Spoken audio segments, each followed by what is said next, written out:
Hi. Welcome to Lily's Story channel. If you like my channel, please like and subscribe. Now the story begins. He let their son die for another woman's child.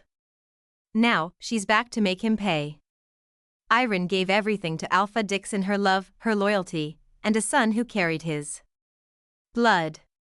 But when their child, Elijah, lay dying, Dixon chose to save his ex-lover's son. Instead, leaving Irin to watch their baby take his last breath alone, branded a liar and cast aside, she lost everything until a powerful ally helped her vanish and rebuild. Now, she returns as Carmina Dwayne, a woman cloaked in mystery and vengeance, determined to bring Dixon and his new family to ruin. As she unravels the lies and manipulations that destroyed her life, Dixon begins to question everything he believed. But will Irin's thirst for justice be enough, or will her need for revenge consume them? Both? Please, answer the call. Answer the call, Dixon.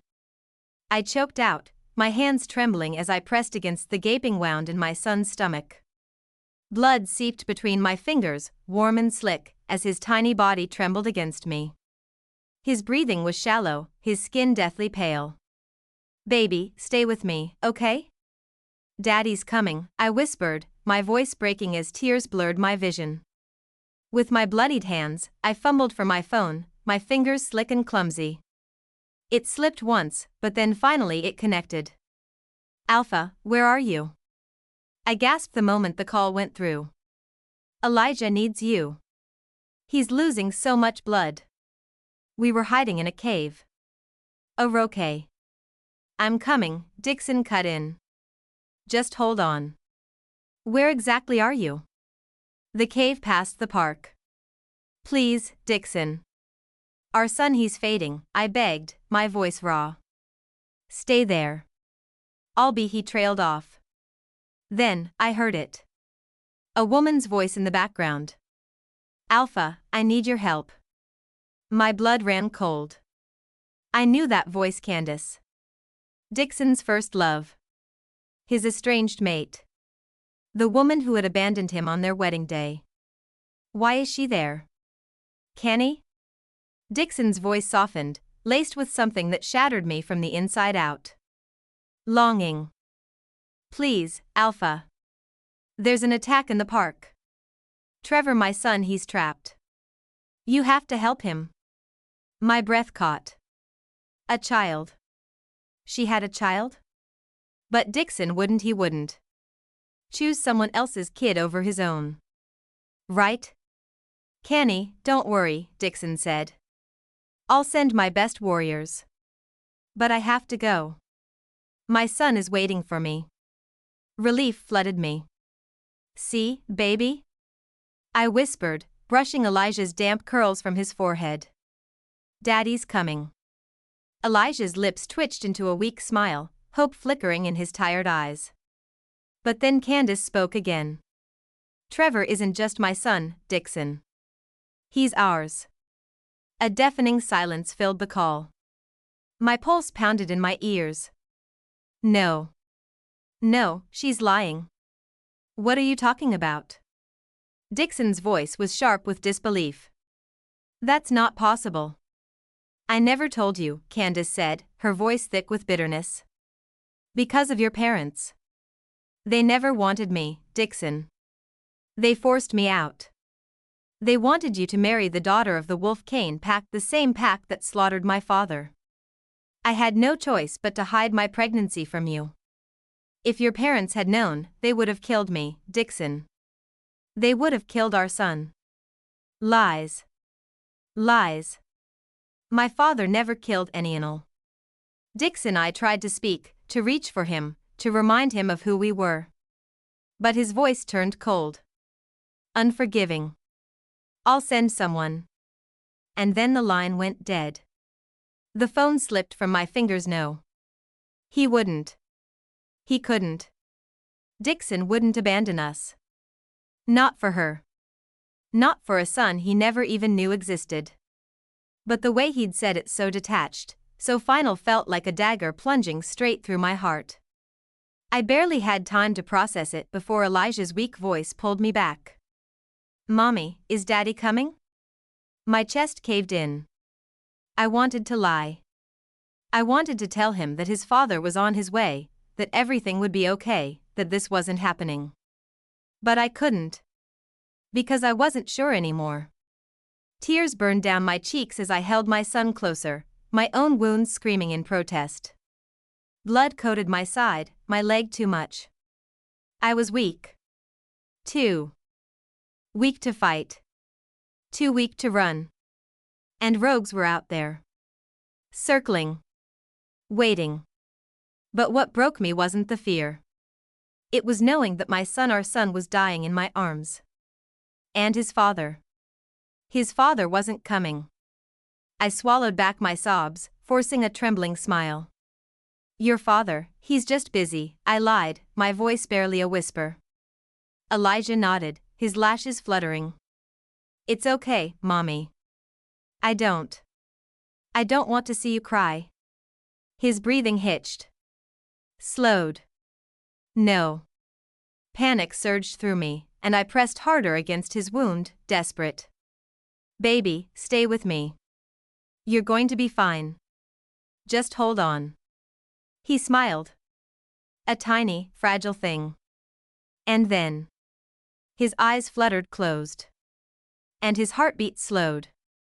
No one came to save us. In that dark, cold cave, I watched my son take his last breath. I screamed. I cried until my throat was raw, my body shaking as I did everything to keep him alive. I begged the moon goddess to save him. But she never answered. She never did. By the time my sister arrived with our pack warriors, it was too late. I barely registered her sobbing when she saw Elijah's lifeless body. The healer tried to revive him, but I knew I felt that my baby was already gone. I just sat there, staring. Unmoving. Numb. Tears streamed down my face, but I felt nothing. Nothing but a hollow, gaping wound inside me that no amount of time could ever heal. My sister took me back to the pack. That was when she told me Alpha Dixon's warriors had been slaughtered. They never stood a chance against the rogues. She had rushed to find me the moment she heard what happened. I should have called her. Not Dixon. If I had, Elijah would still be alive. I was a fool, a stupid, naive fool to believe he would come for us. That he would choose his own son over her. Dixon was strong. He was powerful enough to tear through those rogues like they were nothing. But he didn't. He chose. He fucking chose the woman who had once abandoned him. Now, a week later, I stood before my son's grave, staring at his name carved into stone. I hadn't returned to the Alcoven pack. I hadn't answered any of Dixon's calls or replied to his messages demanding to know where I was, saying we needed to talk. Talk? What was there to talk about? There was nothing left. I was nothing. A hollow shell of the woman I used to be. When I lost my son, I lost myself. One morning, as I lay curled up in bed, staring at the wall, my father entered my room. His voice was steady, but I could hear the weight behind his words. "Alpha Dixon is coming." I didn't react. Didn't move. I just kept staring, wishing that I could have died with Elijah. But instead, I was here. Alive. And angry. Angry at myself. Angry at Dixon. What does he want? I murmured, my voice hoarse, each word feeling like an effort.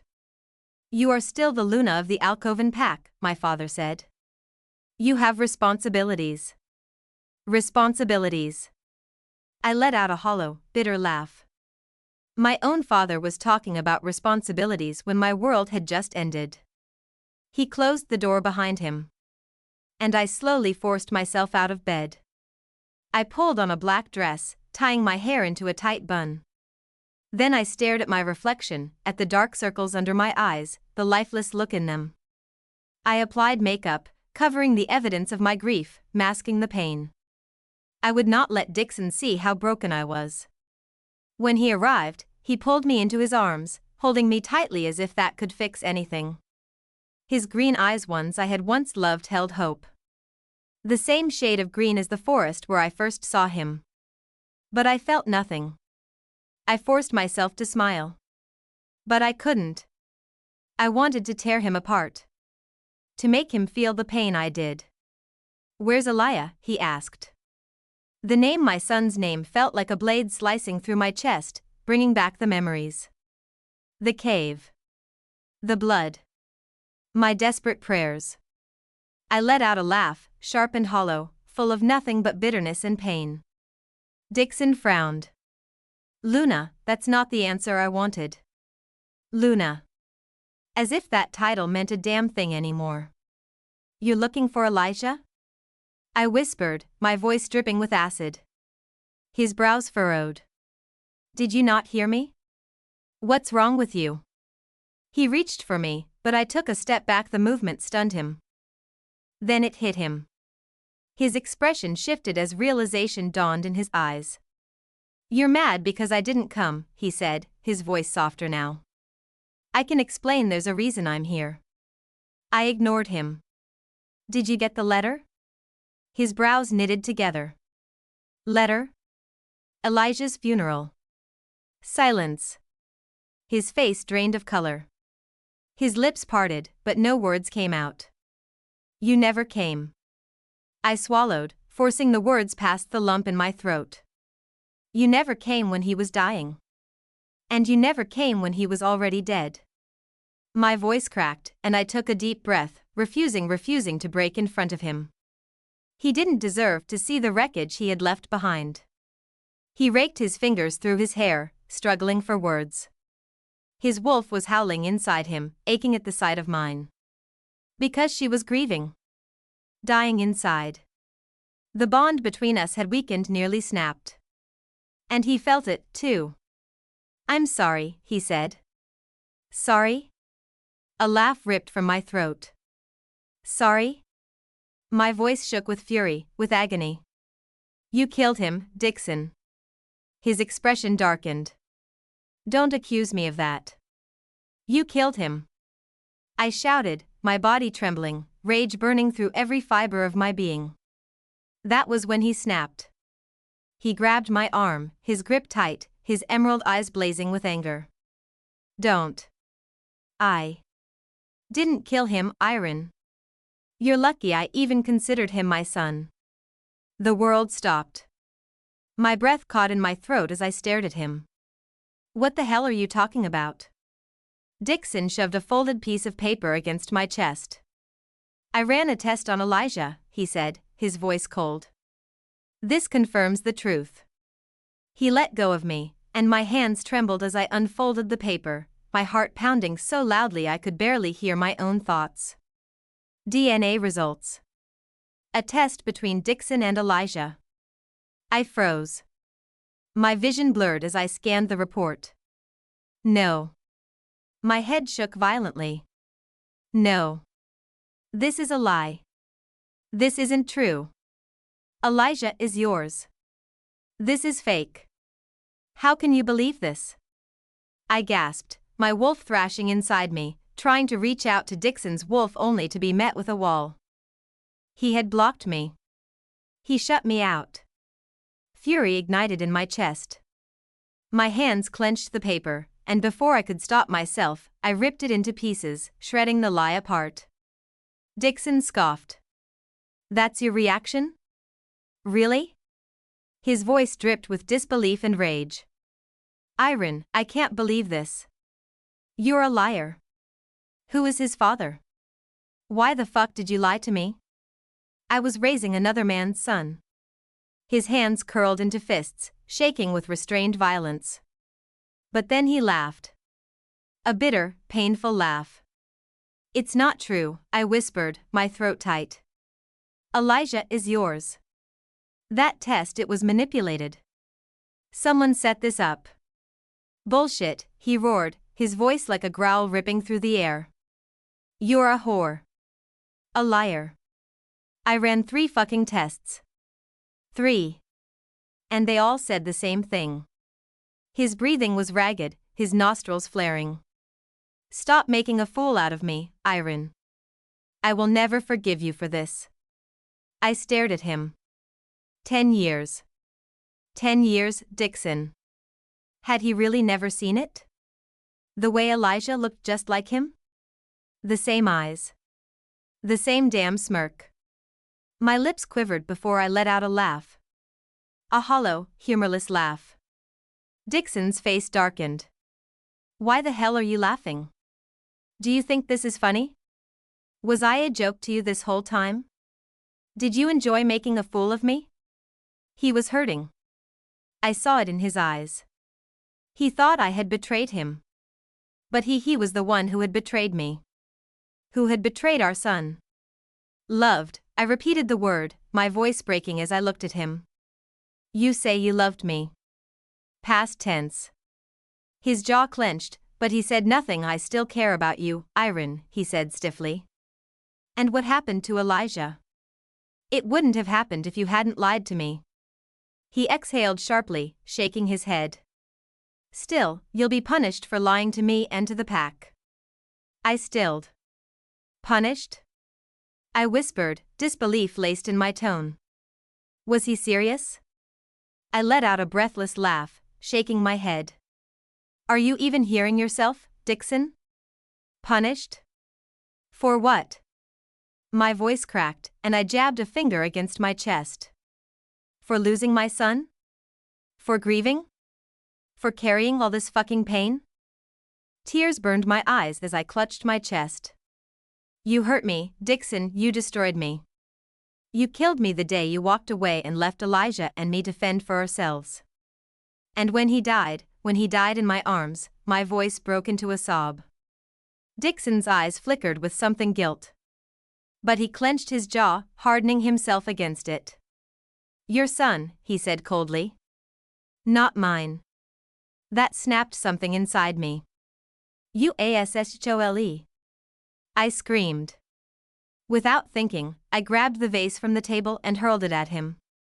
It shattered against his chest, shards flying across the room.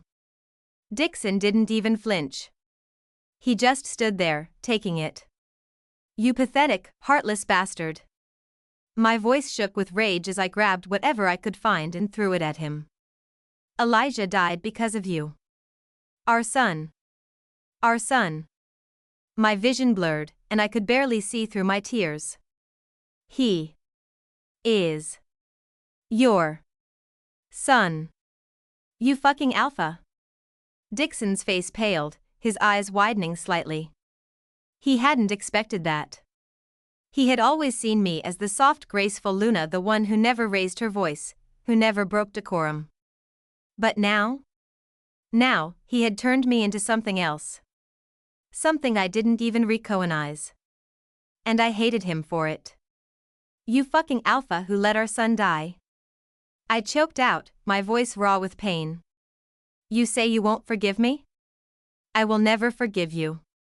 You took something from me that will never come back. I grabbed another vase, another object, anything, and threw it at him. Enough, Luna. Dixon snapped, lunging forward and grabbing my wrists, stopping me. Enough? I screamed in his face. Enough? I struggled against his grip, thrashing like a caged animal. You're all insensitive bastards.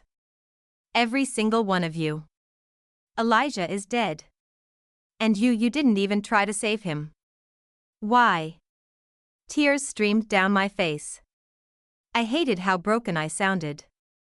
Dixon's grip tightened. His jaw ticked, his nostrils flaring. He wasn't my son, he hissed. Stop this nonsense. You're not in your right mind.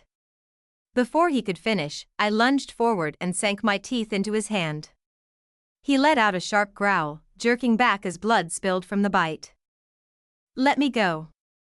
I shrieked, trying to rip free. I don't want to see you. I don't want you near me. I gasped for breath, my whole body trembling. You killed Elijah, I whispered, my voice barely audible. You killed our son. Dixon's eyes darkened. His grip on me turned bruising. Say that again, Irin, he growled, his voice dangerously low. Say it again, and you won't like what I'll do to you. My sister, Hannah, stormed into the room. Let her go, Dixon, she snapped. He hesitated. Then, finally, he released me. Hannah wrapped her arms around me as I trembled in her hold. Just leave, she told him. Come back when she's ready. Dixon's jaw clenched. He exhaled sharply before turning on his heel and walking away. The moment he was gone, Hannah whispered, I'm here, Irin. He's gone. But I barely heard her. My mind was stuck in the past in that cave. Elijah's voice. His soft, broken voice as he reached out. Daddy, I want to see Daddy. Tears blurred my vision. No matter how many times I had called Dixon that night, he had ignored me. Left me a message. Stop calling. I don't care. I will never forgive him. Never. It had been 3 months since I lost Elijah. Since the world turned gray, since I had nothing left. Grief clung to me like a second skin, suffocating me. I barely recognized myself anymore, frail, hollow, lifeless.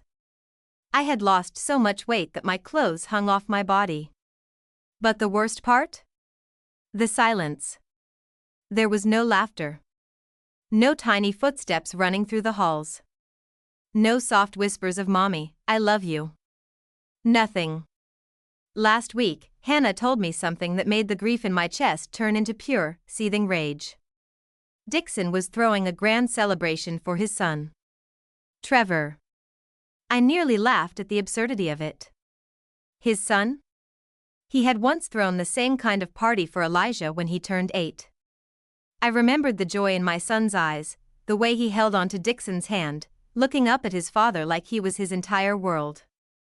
And now? Now, Dixon was doing the same thing for Candace's son. Claiming Trevor as his. As if Elijah never even existed. As if my son, the son we created, the son he abandoned, was nothing. He hadn't even left a single flower for Elijah. Not a single one. Of course, why would he? He convinced himself Elijah wasn't his.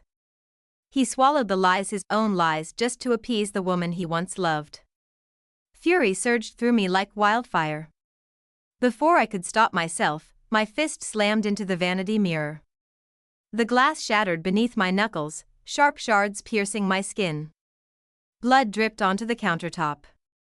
I didn't feel it. I barely felt anything anymore. Hannah had brought me a letter earlier. Dixon's letter. He wanted me to accept Candace and her son into the pack. To acknowledge Trevor as his true son. I didn't even hesitate. I burned the letter the second I finished reading it. Then, I picked up a pen and wrote my own. This was the only way Dixon could reach me now. I had destroyed my phone months ago, burned it to ashes, just like the life we once had. The only thing I kept was Elijah's photo. I had printed it before I destroyed everything, placing it in an album, the last remnants of the family Dixon shattered. I was going back. Back to Alcoven Pack. For months, my parents had pressured me to return, nagging me day after day. But I had refused. I left Wolf Cane Pack and disappeared into Red Moon Pack. A place where no one knew me. Except Hannah. She was the only one who knew where I was. But my time here was over. I walked out of my apartment, my fingers curled tightly around the letter. My feet carried me forward, down the dimly lit streets. Toward him. Toward the man who could give me everything I wanted except the one thing I truly needed. Elijah. I could never bring my son back. But I could make sure those who destroyed us will be paying. The estate loomed before me, vast and menacing. The butler let me inside, guiding me toward the drawing room. His lordship will be with you shortly, he said. I barely had time to settle on the divan before the door creaked open. And there he was. Lord Hunter Serling. I had expected an old man. But the figure standing before me was anything but. He was older than Dixon, yes, but not old. His presence commanded the room, making the air feel heavier. His violet eyes cold, soulless pierced through me, stripping me bare. My wolf shrank inside me, sensing the raw, terrifying power that radiated from him. He was beautiful. Dangerously so. Long silver hair, tied neatly. A black coat and tie, perfectly fitted to his tall, lean frame. When he smiled, it was the kind of smile that could make people willingly sell their souls just to please him. Charming. Deadly. Irin Colvin, he greeted, his voice smooth and low. I forced myself to sit still as he took the seat across from me. The butler returned, setting down tea and cookies, but I had no appetite. I read your letter, Hunter said, leaning back, crossing one ankle over his knee. His fingers tapped lazily against the armrest. Are you willing to make the trade? No hesitation. I am. His lips curled slightly. And what is it that you want? The truth, I said, my voice steady. And justice. Justice for Elijah. Justice for the son they stole from me. Dixon thought he could erase Elijah from existence. Thought he could bury the truth with his lies. I would drag the truth out into the light and watch as it destroyed him. Dixon took Elijah from me. Now, I would take everything from him. Hunter studied me for a moment, amusement flickering in his soulless eyes. It seems you have a deeply personal reason, he murmured. You do realize once you sign with me, there's no turning back? I know. His eyes darkened. And you're willing to trade your life and soul for this? Emotionless, I nodded. I'm already dead inside. A low, amused chuckle rumbled from his chest. I can't take your soul, Irin, he said, smirking. But I can take something else. I stiffened. What do you mean? His gaze devoured me as he grinned, slow and predatory. I can give you what you want, he said smoothly. Except for life. That is beyond even me. He leaned forward slightly. But as for what I want? Well, let's just say the rumors about me have always been exaggerated. I swallowed. What do you want? His smirk widened. Are you willing to give me anything? I held his gaze. If it's my body you want, I said, voice unwavering. Then take it. Just tell me what you need from me, and I'll give it. What I want from you isn't your body, Irin. It's you, he said, and I froze. Me? I frowned. Yes, you. You're an interesting woman, Irin, and I want you. Not just someone to FCK.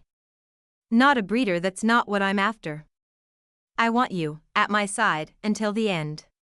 His voice was calm, deliberate. No vows. No marriage bond. Just you, as mine. I tilted my chin up, considering his words. It wasn't a bad deal. Once you give me what I want, and I finish what I need to do, you can have me. However you want. I won't care. He studied me for a moment before his lips curled slightly. Even if I wanted to burn you alive? I smirked, unflinching. It would be an honor if you killed me after. My wolf stirred inside me, but she wasn't the same anymore. She wasn't the fierce, untamed beast she used to be. No, she was quieter now, simmering with pure rage and vengeance. We had lost our minds, together. Then let's sign the contract, he said, his sharp gaze locking onto mine. The snow was falling hard by the time my car stopped in front of the Alcoven pack gates. The cords stood still, waiting for the signal to open them. As the gates creaked apart, the car rolled forward, and my stomach twisted. Something had changed in the pack. I could feel it in the air, in the way the wolves carried themselves. I had heard whispers. Candace had taken over my responsibilities as Luna. Dixon had allowed it. The car came to a stop. Tonight was Dixon's birthday. I knew the entire pack would be in the Great Hall, celebrating him. The long line of cars parked outside confirmed it. Allied packs. Powerful ones. Even the lords of Alphas were here. As I stepped out, the cords at the entrance bowed. I said nothing as I moved past them, pushing open the heavy doors of the hall. Silence fell. Hundreds of eyes turned to me, shock rippling through the room. But I wasn't looking at them. My gaze locked onto Dixon seated at the front, in his throne, looking every bit the powerful Alpha in his black tuxedo. And in my chair, Candace. She sat there as if she belonged, her head held high, wearing a smug little smile. And next to Dixon, in the seat where Elijah had always sat, was a boy. A child. 9 years old. My breath hitched. That was not Dixon's son. There wasn't a single resemblance, but the fool was too blind to see it.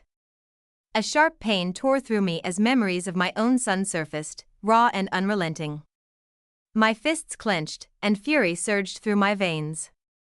Dixon stood abruptly. Luna. Take her out of my seat, I ordered, my voice cold. The guards hesitated. They didn't move. Candace stood, her expression shifting as Dixon started toward me. They matched. His black tuxedo. Her black dress. Like a pair. Like a damn couple. I bared my teeth in a smile. What is this, Alpha Dixon? Forgotten you still have a Luna and replaced me with her? Candace's face paled. Dixon's jaw tightened. I didn't replace you. And what the hell, Irin? Barging in here without warning?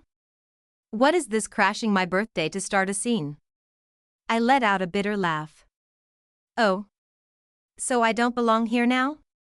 Funny, because last I checked, you wanted me back in this pack. You sent a letter, didn't you? Or did you send the wrong one? I tilted my head, feigning hurt. Or maybe, you were hoping I was dead? The room buzzed with murmurs. Dixon noticed. His face darkened as he reached for my arm. Let's talk. I flinched back.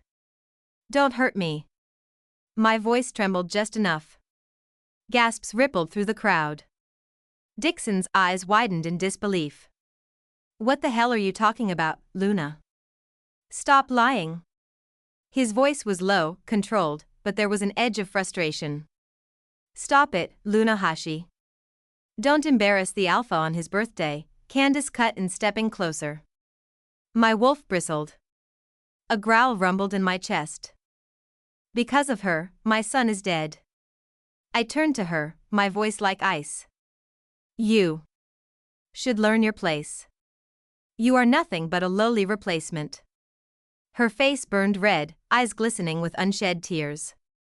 And Dixon? He looked at her with concern. Just like he used to look at me.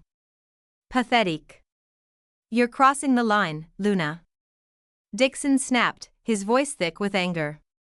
You have no right to talk to Candace like that. You're disrespecting me. His hand shot out, gripping my arm. Don't touch me. I yanked away, fear flashing across my face as I stumbled back. One of Dixon's guests moved forward, Alpha Matthew Harlington. One of the Lords of Alphas. Enough, Dixon, Matthew's voice was firm. You're hurting the Luna. Look at her, she's terrified. Dixon glared at him. What the hell, Alpha Matt? She's lying. She's being dramatic. But he let go. I stepped back, smoothing out my sleeve. We'll talk. But not alone. I don't trust being in a room with you anymore.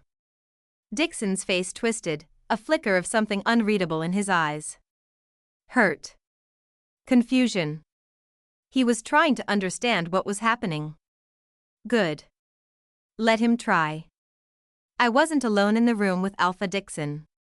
His brows were furrowed, sitting across from me, flanked by Alpha Matthew and Alpha Frederick.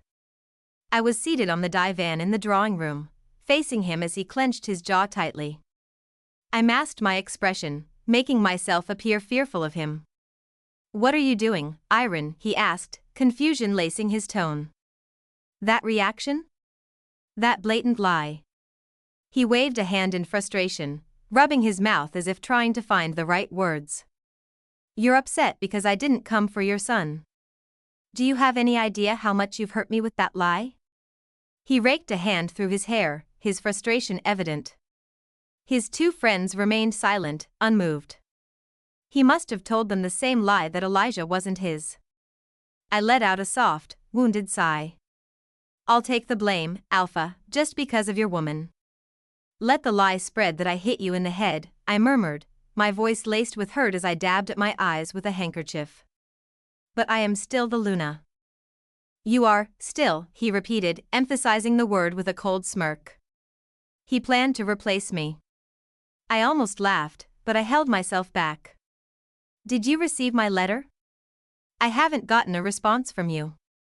But I'm glad you're here. Glad? His reaction said otherwise. Liar. It seems you never got my letters from a month ago. I suppose the delivery man must have died, I sighed. My wolf stirred inside me, urging me to drop the act, to lash out, to hurt them the way they had hurt me. They didn't care about Elijah. No one did. A single lie from him was enough for them to turn against me and my son. None of them had ever visited Elijah, not even once, as if he didn't exist. I never received them. Or perhaps you forgot to send them, he said dismissively. Anyway, Luna, will you agree to my request? I met his gaze, demanding, threatening. If I refused, he would strip me of my title. I smiled, innocent, submissive the way he was used to seeing me. The foolish, loving Luna. No. His eyes widened slightly. He hadn't expected that. He is my son. He is the rightful heir over yours, he declared. The words struck me like a blow. My fragile heart cracked, my insides burned. My stomach twisted.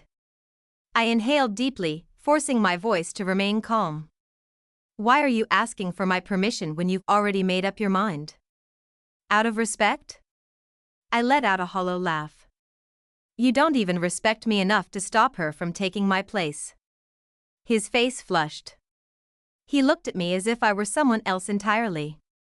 He never thought I'd go against him. I had always done everything for him. I gave him everything he wanted, because I loved him so dearly.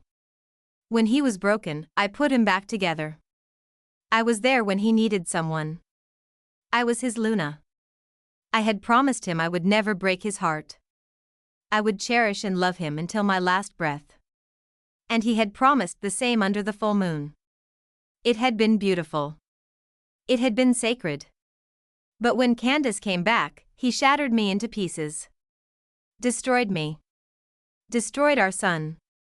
And all because of his love for her, he built a web of lies. Had he ever loved me? He refused to meet my eyes. As if that would keep me from seeing the truth. He clenched his fists, his expression shifting, guilt creeping in. But you are still the Luna, he said, as if what he had done was something I should simply accept. You haven't been home. You refused to see me. The pack needs someone to. I don't want to hear your excuses. My voice was sharp. You disrespected me, Alpha Dixon. Nothing you say will change my mind. You know the Luna cannot be replaced unless she dies. His jaw tightened. You can strip me of my title, but no one will take my place until I die, I reminded him. Unless I give it up willingly. I stood, lifting my chin high. I won't accept them. I want them gone. My voice was cold, unwavering. His eyes widened along with his two friends. They knew me. I had always been understanding, compassionate. Never harsh. He rose to his feet. What are you saying, Luna? You heard me, Alpha Dixon. I will not accept your woman and her son, I said, my gaze piercing through him. That is my decision as Luna. His jaw tightened. Anger flared in his eyes. I am the Alpha. I will not accept such a decision. They will stay. My son and his mother. A smile crept onto my lips, sweet. Innocent. Then do as you please. Why ask for my decision in the first place? Out of respect? His tone softened. Almost coaxing. Luna. Candace is only here for my son, nothing more. I love you. That's why I'm forgiving you for what you've done. I won't punish you. His voice, the one that used to weaken me, now made me sick. Love me? I laughed. What the hell are you laughing at? Dixon demanded, his voice sharp with frustration. I smirked, my gaze meeting his with an eerie calm. It's just amusing, Alpha Dixon. Do whatever you want. Then, without another word, I turned my back on him and walked away. Come back here, he barked. We're not done talking. The servants by the drawing room doors instinctively pulled them open as I approached, allowing me to step out without looking back. I strode down the hall, feeling the weight of countless stares on me. When I reached the center of the room, I turned and spoke, my voice clear and composed. Continue the celebration. The Alpha will be here shortly. With that, I headed toward the left wing, the place I once called home. But before I could leave, Celadine rushed to my side, her trembling hand gripping my arm. Her desperate eyes pleaded with me as she knelt, and a collective gasp echoed across the hall. Luna, please. I know you're angry, but I beg you, her voice cracked as she bowed her head lower. Please, let my son stay. Trevor, her son, followed suit, dropping to his knees beside her. Like mother, like son. I forced my wolf to stay still, to not react, to not lash out. If you please, Luna Irin, the child pleaded, his voice trembling, his wide eyes brimming with unshed tears. Let my mommy stay.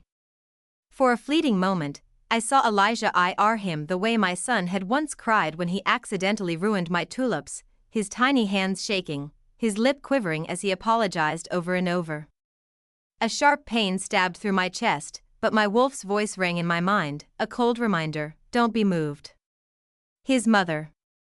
Dixon. They took everything from me. They took him from me. They killed my son to protect this boy. Elijah had been left to die, while Trevor, untouched, unharmed, had been cradled in safety. My throat burned, but I refused to break, not here, not in front of them. Celadine sobbed, holding her son close. Just him, Luna Irin. Let Trevor stay, her voice dripped with raw desperation, the kind that could move anyone with a heart. I felt the weight of the entire room pressing against me, waiting, expecting me to be the Luna I once was, understanding, selfless, forgiving. You two can stay, I finally said. A murmur swept through the crowd as Dixon stepped forward, his gaze searching mine for something, relief, gratitude, anything. But I was already walking away. I never returned to the celebration. Instead, I locked myself inside our chamber, gathering everything that reminded me of my son, carefully placing each item into a chest. The room felt suffocating. Every corner, every shadow, every whisper of wind reminded me of him. Of his laughter. Of his tiny hands reaching for me. His ghost haunted this place. My gaze landed on the necklace Dixon had once given me, still sitting on my vanity. But when I picked it up, my stomach churned. The scent of her was all over it. Candace had touched my things. I turned to the bed, bile rising in my throat as a sickening thought crawled into my mind. Did they sleep here? Did they touch each other here? A violent wave of disgust crashed over me. They had disrespected me. With a sharp breath, I hurled the necklace against the marble floor. The ruby pendant shattered into pieces. One by one, I ripped open my drawers, grabbing every necklace he had ever gifted me and throwing them to the ground, watching the precious stones splinter and crack. Just like me. Just like my soul. I called for the servants. Burn the mattress, the pillows, the sheets, everything. And take these broken trinkets away. They obeyed without question. I was combing my damp hair when I heard the heavy footsteps of Dixon storming into the chamber. What the hell is burning outside? He demanded, his eyes scanning the room. I burned the mattress you shared with her, I said calmly, not bothering to look at him. He stiffened.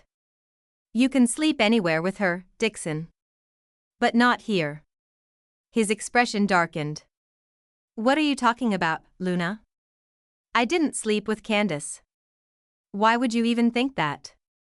Frustration laced his tone as he ran a hand through his hair. You're acting irrational. You're not like this.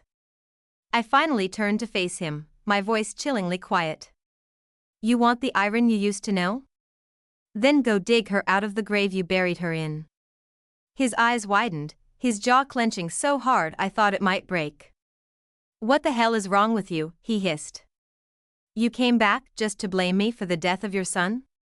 You have the nerve to say that to me? You're out of your damn mind. His words struck like knives, but I refused to flinch. My fingers curled into fists as I met his furious gaze. I will stay here whether you like it or not, Alpha. I am the Luna, after all. You may be, but you're insane, he roared. You lied to everyone, made them think I hurt you, just to ruin my damn reputation. Does that satisfy you? He threw his hands in the air, exhaling sharply. Enough of this nonsense. The celebration is still ongoing, Irin. Stop causing a scene. I tilted my head, feigning innocence. A scene?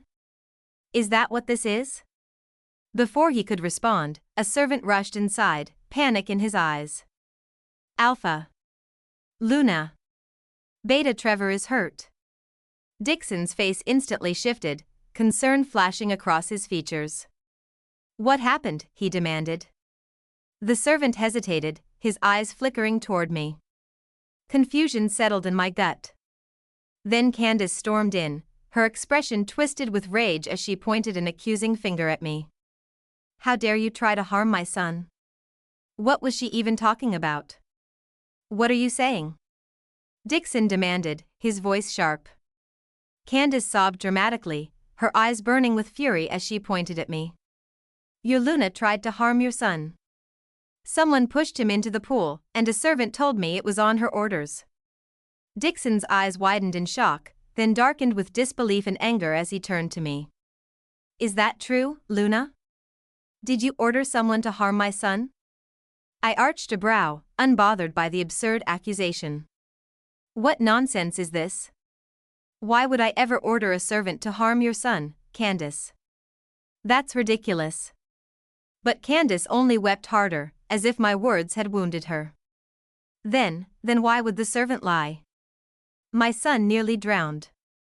If the Alpha of Levington hadn't been there, he would have died. I exhaled slowly, forcing my temper to stay in check. You're accusing me of something I didn't do. You're blaming me for your son's misfortune, and in doing so, you are disrespecting me. Dixon pulled Candace into his arms, his hand gently rubbing her back as he whispered soothingly, Calm down, Canny. We need to find out the truth first. Then he lifted his gaze to me, his expression cold. But if I find out you were behind this, Luna, I will make sure you are punished. With that, they left, leaving me standing there. A bitter laugh escaped my lips. How pathetic.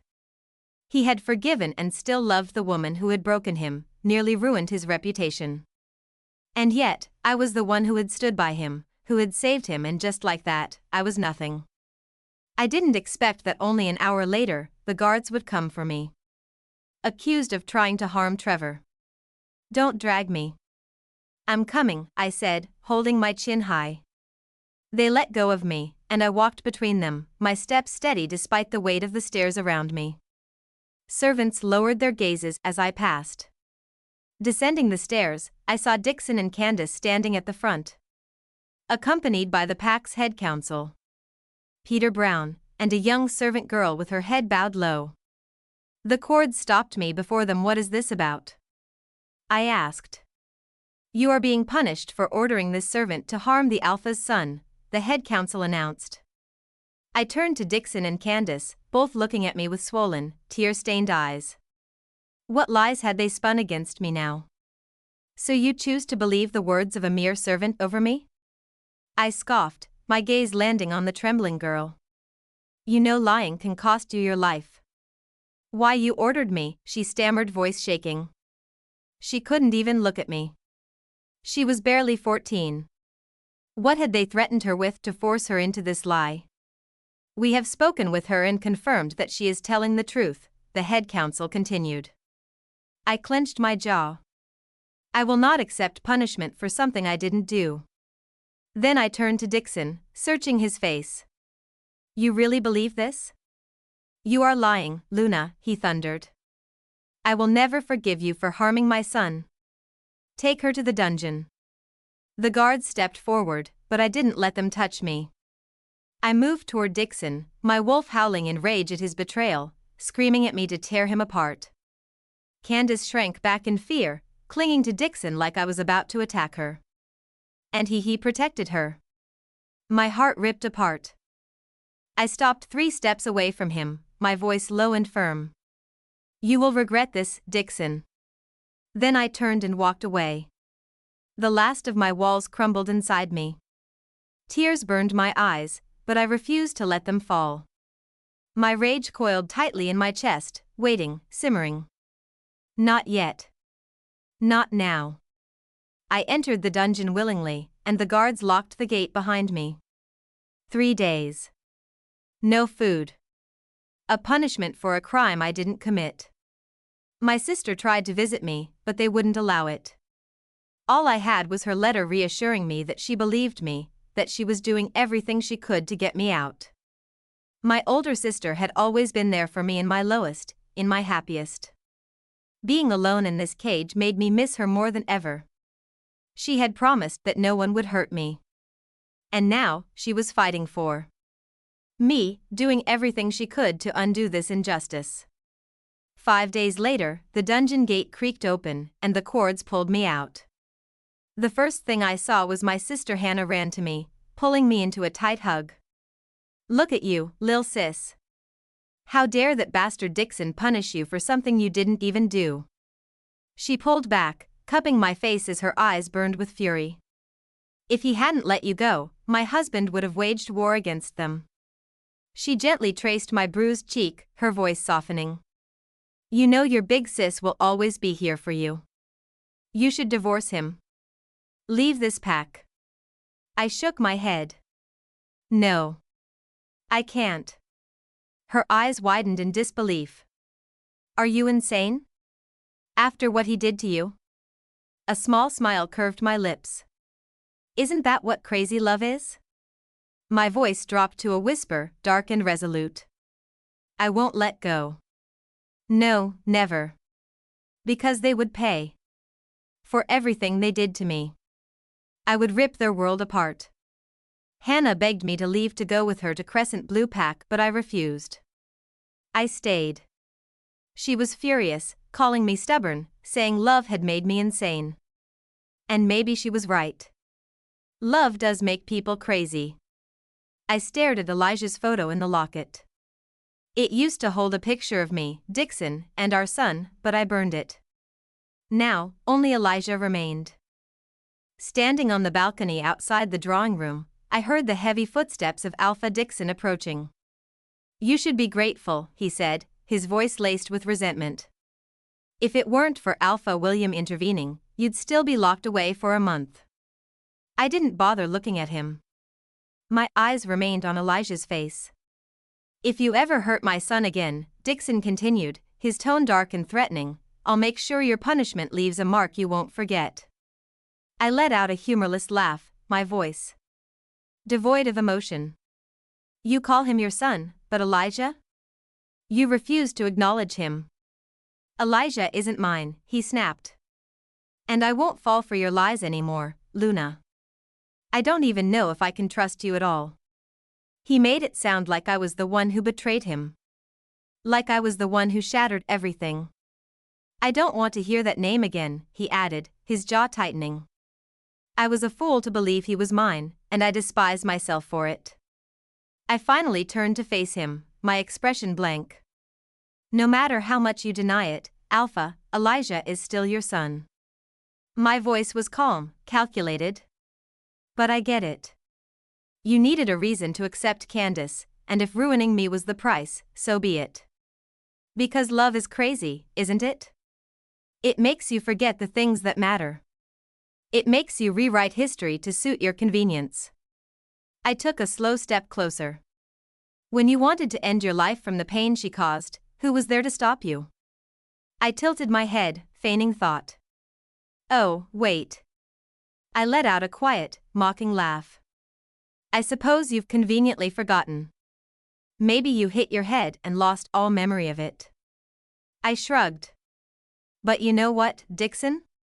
I won't divorce you. If you want to be free, kill me. That's the only way you're getting rid of me. Because I won't let you be happy. His gaze bore into mine, filled with something unreadable. I did love you, his voice was barely above a whisper. Did. But never truly. I should have known. I should have left with Elijah when I had the chance. If I had, maybe he'd still be alive. Dixon suddenly grabbed my arms, his fingers digging into my skin. His eyes, once filled with love, now burned with fury. Tell me, he demanded, who's his father? It will always be you, I said firmly. His grip tightened enough to hurt, but I refused to flinch. Even if I die, you will still be his father. Because that is the truth. Liar, he roared, shaking me. His eyes glistened not just with rage, but something else. Frustration. Pain. Why do you keep insisting? The truth is right in front of you. He is not my son, Irin. Stop doing this to me. Don't push me to burn you with my anger. Even if you set me on fire, Dixon, I will never lie to you. My voice was soft but unyielding. I have always kept my word. But you never did. Love makes people blind. And it makes them crazy. Dixon shoved me away. I stumbled but caught myself against the railing. Your love, he scoffed. To hell with that. I will never love someone like you. A liar. A crazy woman. With that, he turned and stormed out, slamming the door behind him. I wiped my tears away. My hands trembled as I pulled out the letter from Hunter Serling, scanning the words one last time before setting it aflame. I watched as the ashes scattered into the wind. Below, in the courtyard, Candace played with Trevor. She looked up and met my gaze. And then she smiled. The kind of smile that grated on my nerves like nails on a chalkboard. I smiled back. She hadn't expected that. Her expression soured into a glare before she turned away. She thought I was weak, that I was someone to be used and discarded. She thought she had one. She and Dixon were both wrong. They had no idea what love could do to a person.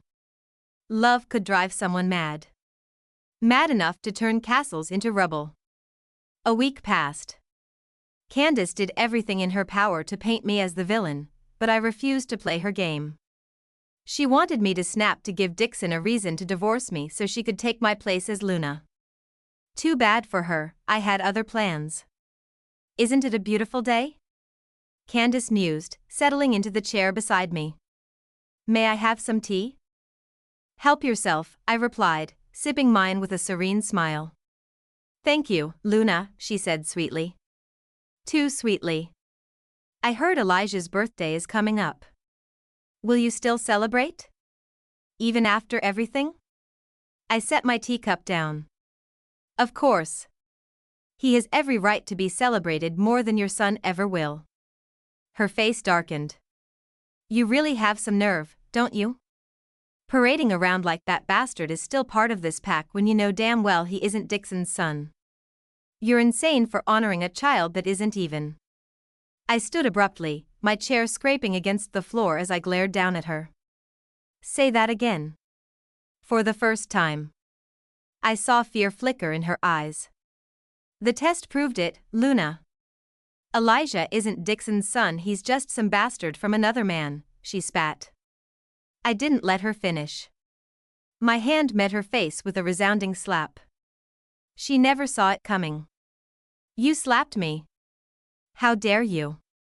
Candace shrieked, fury flashing in her eyes as she grabbed a fistful of my hair. Your son deserved to die, you bitch. I clenched her wrist, yanking her hand away with force. She let out a sharp gasp, wincing in pain, but before I could react, she kicked me hard in the stomach. The impact nearly sent me stumbling back. But then snap! The heel of her shoe broke. Candace lost her balance and fell, her side slamming against the sharp edge of the table. I sensed Dixon's presence before I even saw him. Tears welled in Candace's eyes as she looked up at me, trembling. How could you?" she whimpered, her voice quivering with something that wasn't just anger. Her breath hitched, and then she gasped. "No. My baby." My eyes dropped to the crimson streaks trailing down her legs. Blood. She was pregnant? Shock momentarily froze me in place, but I hadn't touched her. I hadn't done anything. "What did you do, Luna?" Dixon's furious voice roared as he rushed toward Candace, his face contorted in rage. Tears streamed down her cheeks as she clung to him. "I am sorry, Dixon, I didn't tell you I was pregnant, our baby." Her voice cracked with fear, and Dixon gathered her in his arms, his gaze snapping to me, seething with hatred. "If she loses this child, I will kill you," he spat before storming away with her. I let out a cold, humorless laugh. "Seriously?" I called after him. "You had an affair with her, got her pregnant, and you have the audacity to threaten me? Are you a joke, Alpha? I am your Luna, and yet you stand there ready to kill me over another bastard child?" Dixon faltered mid-step, realization flickering in his expression. "Alpha, the baby." Candace cried out in pain, and just like that, he was gone. I scoffed, disgust curling in my stomach. I reached for my untouched tea, taking a slow sip before throwing the cup against the wall. The ceramic shattered into jagged pieces, much like everything else in my life. The murmurs of the servants reached my ears, but I ignored them. Instead, I turned and made my way to the healer's house, where I knew Dixon had taken Candace. By the time I arrived, the news had already spread. Candace had lost the baby. I felt nothing. No sympathy. No remorse. The child had been innocent, yes, but Candace? She was reckless. Who the hell wears high heels while pregnant? Dixon came storming toward me, his face twisted in anguish. And before I could react, slap. The force of it sent my head snapping to the side. My cheek stung, a dull ringing filling my ears. "You killed an innocent child," he bellowed. His shirt and pants were stained with blood, his hands trembling. I blinked at him. Not because of the pain, but because he had never not once shown this kind of grief for Elijah. He could love Candace so blindly, no matter how much pain she caused him. He would accept her, even if it meant breaking every vow, shattering his reputation, dragging our pack through disgrace. But Elijah? My son? He had never mourned him. Never cared. I let out a quiet breath, something inside me breaking all over again. "No matter what I say, you'll always believe her," I murmured, tired. Defeated. "Even if it destroys this pack. Even if it destroys you. Love, huh? Damn love." I turned away, but Dixon grabbed my arm, his grip bruising. "You're not leaving until you pay for what you've done. I never knew you could be this evil." His rage burned through his touch, but I didn't flinch. Didn't cower. Instead, I looked him dead in the eyes and whispered, "Then kill me." That stopped him. "Go on," I urged. "Kill me, Dixon. Since you already believe I deserve it." But the servants saw what happened. They'll testify that I did nothing. Not that it matters, you wouldn't believe them either. He let go of me like I had burned him. His breathing was ragged, his hands shaking as he raked them through his hair. "Luna, fuck," he clenched his jaw, rubbing his face. Why? I turned my back on him. "Because you made me like this." That night, I stood under the vast, endless sky, a cigarette between my fingers, watching as the flames devoured the chamber in the distance. The fire crackled, smoke curling into the night air. The pack scrambled to put it out, Dixon among them, shouting orders. "This is what you wanted?" Hunter's voice broke through the silence as he approached. I smirked without turning to him. "You disapprove?" He sighed. "Not my place to judge. But smoking? You know that's bad for you." I chuckled dryly, taking another drag before exhaling slowly. "I've been sneaking smokes for a while now. Stopped when I had Elijah, then love happened. And look where that got me." Hunter plucked the cigarette from my fingers and took a long drag. "Tastes like shit," he muttered before flicking the stub to the ground and crushing it under his boot. I watched him with mild amusement. "That bad?" He smirked. "Terrible. But better me than you." I let out a soft laugh before my gaze drifted back to the fire. The body inside would turn to nothing but ashes soon. "Your men did good," I mused. "They hid the body well before setting it ablaze." Hunter exhaled smoke through his nose, nodding. "That's what they're best at." I tilted my head slightly, studying him. "So? What's next?" "You never tell me your plans until the last minute," he pointed out. I stood from where I had been perched on the tree trunk, my expression unreadable. "You'll know soon enough. But I'll need your help." Hunter smiled, a slow, knowing grin. "I'll always help you." He turned toward the waiting car, gesturing for me to follow. I took one last glance at the burning chamber before stepping forward, leaving the past behind one piece at a time. The news spread like wildfire. Luna of the Alcoven pack, dead. The report claimed someone had killed her and set her chamber on fire while she slept. Rumors swirled that Alpha Dixon himself had orchestrated it, just so he could marry his mistress, the same woman who had abandoned him on their wedding day. The Werewolf King launched an investigation after the Luna of the Crescent Blue pack demanded justice for her sister. I sipped my tea, smiling as I read the newspaper. "What's got you so amused?" Hunter asked, stepping onto the veranda where I sat. "The news. It's been 2 weeks since my supposed death. Looks like the Alcoven pack's reputation is starting to crumble."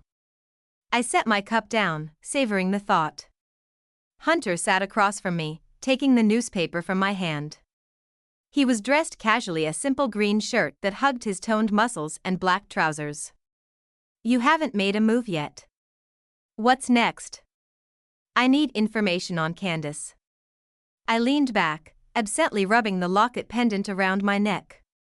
Hunter's gaze flickered to it before meeting mine. "I can get you that in 2 days." He glanced back at the article. "This alone won't ruin the Alcoven pack." "Is that your plan? Destroying them?"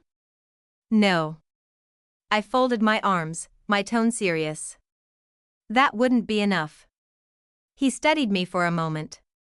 "Then what are you planning?" "Soon, they'll see me again. But I need to change my face first." "Do you know any witches who can make that happen?" His lips curled into a smirk, flashing his white teeth. "I know a few who could do the job." Setting the newspaper down, he tilted his head. "Interesting. Why do you want to meet them?" I grinned. "Because Candace needs to know what it feels like to have someone she loves ripped away. And Dixon, he needs to see the truth. I want to watch his reaction when everything unravels." Hunter chuckled, amusement flickering in his eyes. "I'd love to see that." 3 months later, the Moon Goddess Festival was in full swing, celebrated by every pack. The Werewolf King hosted a grand gathering, inviting all the alphas. I stood among the crowd, my eyes locked on Alpha Dixon. He entered the hall. With Candace by his side, both dressed IR. Matching grey, her gown flowing elegantly, his tux crisp and perfectly tailored. Trevor accompanied them, completing the picture-perfect family. They looked like a couple straight out of a fairy tale. Next month, they'd officially marry. They must have been relieved by my death. The case had been dismissed, no evidence, no proof tying Dixon to the crime. I had even attended my own funeral, watching as my sister wept and my parents grieved. A necessary price for revenge. I couldn't let anyone, not even my family, stand in the way. Tonight, I stood beside Prince Caeltevius, son of the werewolf king and a close friend of Hunter. Thanks to a witch's potion, my appearance had changed. No longer Irin Alcoven, Luna of the Alcoven pack. Now, I was Carmina Dwayne. My long, wavy black hair was gone, replaced by sleek, short blonde locks. My fair complexion darkened into a warm tan, my usual brown eyes now an icy blue. No one would suspect a thing. Alpha Dixon of Alcoven is here, Cael remarked, leading me toward them. As we approached, Dixon and his entourage bowed in respect to the prince. I caught Dixon glancing at me, his gaze lingering. Prince Cael, Your Highness, Dixon addressed, his tone respectful. What can we do for you? His words drew attention from the nearby guests. Candace, standing beside him, stared at me, brows furrowing. She held her son close, her grip tightening slightly. I need to discuss something important with you, Cael stated. And I'd like you to meet Beta Dwayne, a trusted associate of Mr. Serling. Dixon stiffened for half a second at the mention of Mr. Serling. Then his gaze shifted back to me. Beta Carmina. I smiled, sweet, polite, yet taunting. Alpha Dixon. A pleasure to meet you. Extending my hand, I made sure my long, red polished nails caught the light. Candace's eyes locked onto mine, wary. I turned to her next, my smile widening. And you must be Luna Candace. Such a pleasure. Her answering smile was stiff, forced. The pleasure is mine. I chuckled, tilting my head. Oh. You don't recognize me? Carmina Dwayne, from the orphanage. The color drained from her face. Ah, there it was, that flicker of panic. I knew Candace's dirty little secret. She had always lied about her past, claiming her family had died in a rogue attack. But the truth? She had been abandoned at an orphanage as a baby. To survive, she'd turned to thievery, manipulating her way through life until she met Dixon. She had pretended to be noble, erasing every trace of her past. Even Dixon didn't know the truth. What are you talking about? She laughed lightly, but the unease in her voice was unmistakable. You must be mistaken. I leaned in slightly, lowering my voice just enough for only her to hear. We have a picture together. From when we were 8. Her smile froze. What are you talking about? Dixon's attention shifted to us. Candace was staring at me, her eyes silently pleading. Begging me not to say anything about her past. I laughed lightly. Oh, nothing much. I just thought she looked familiar. You see, my parents used to visit the Angel orphanage, and I had a picture with some of the kids there. I waved my hand dismissively. Must have been a mistake. Candace let out a relieved laugh, playing along. Prince Cael excused himself, leading Dixon away for a private discussion. The moment they left, Candace approached me, her voice hushed. What do you know about me? She asked, her tone sharp. How do you know about the orphanage? I smiled at her, sweet, friendly, but laced with something deeper. Secrets never stay buried, no matter how deep you hide them. Her brows furrowed. What are you getting at? I tilted my head. Oh, nothing. Just a saying I like. But for a moment, I really thought you were one of the orphans from Louise and an orphanage. I watched as her shoulders relaxed, the tension in her face easing. I've never been in an orphanage. I'm not an orphan, she said firmly. A lie. I just nodded, letting the moment stretch. She quickly changed the subject. What's your connection to Hunter Serling? He's a well-known man. Are you his cousin? Her curiosity flickered. Is it true he grants people favors, for a price? I heard he only helps those he chooses. I met her gaze, unwavering. Hunter is my dear friend. I let the word linger, savoring the way her expression shifted. I caught the envy in her eyes before she masked it with a polite smile. I've never met him, but he's famous. Few have seen him in person. How does he look? Is he ugly? I smirked. If being ugly meant making others feel uglier, then maybe. I leaned in slightly, lowering my voice. You know, people's assumptions are usually wrong. But mine? They're always right. We can't bury things in the grave without the ghosts coming back to haunt us. I stepped away, excusing myself, leaving her stunned. As I moved through the crowd, I felt the weight of their gazes. Some daughters and sons of Alphas approached, eager to know about my connection with Prince Kale. I ignored them, choosing instead to mingle with the Lunas and Alphas, keeping my act flawless. Leaning against the wall, I sipped my wine as I listened to Prince Kale speaking with Dixon. It's good you're here, Alpha Dixon. You see, Beta Carmina needs a place to stay for a while before returning to her family's pack in the north. She isn't safe and Alpha has become obsessed with her, wanting her for himself. That's why Hunter asked me to find her temporary refuge. And given your pack's strength in the south, you were my first choice. Dixon nodded. If that is your wish, Your Highness, it would be my honor to help. After the arrangement was finalized, my belongings were placed in the car bound for the Alcoven pack. I sat in the back, while Dixon took the front seat beside the driver. I was silent, observing him. He must have noticed because he turned to me. Is something the matter, Beta Carmina? Nothing, I said, smiling playfully. Just wondering how many hearts you've broken before choosing Beta Candace. His brow arched, clearly not expecting my words.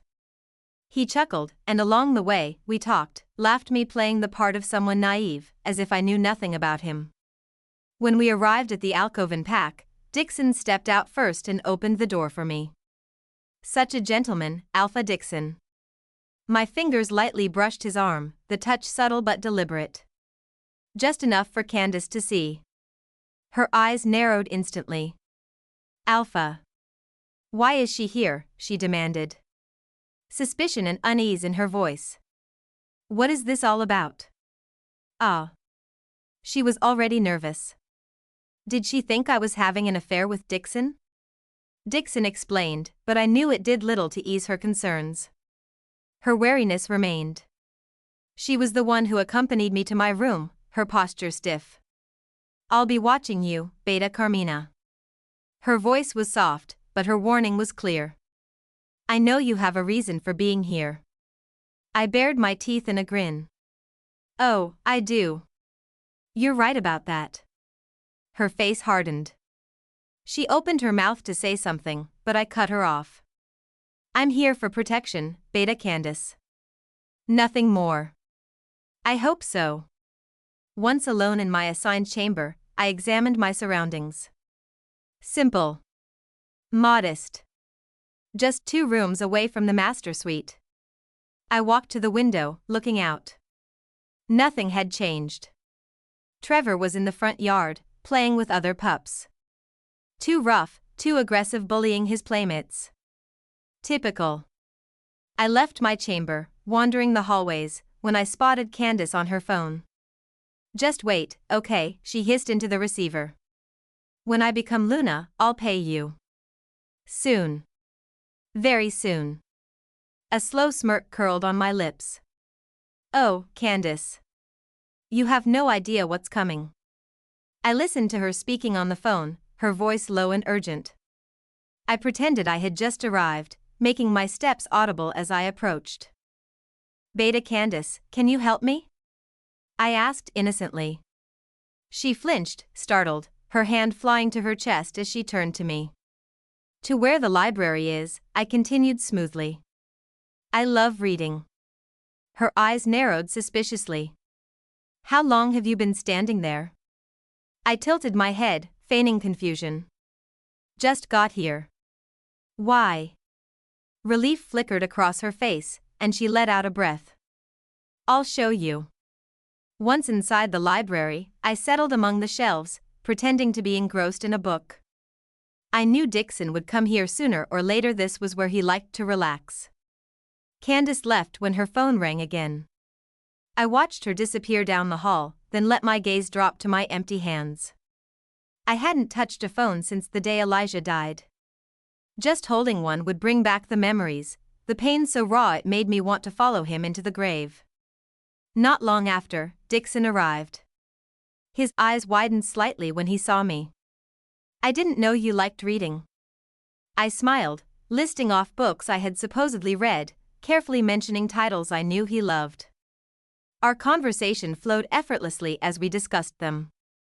It became a routine over the next 3 weeks, spending time with Dixon, deepening our connection, and watching Candace's jealousy grow.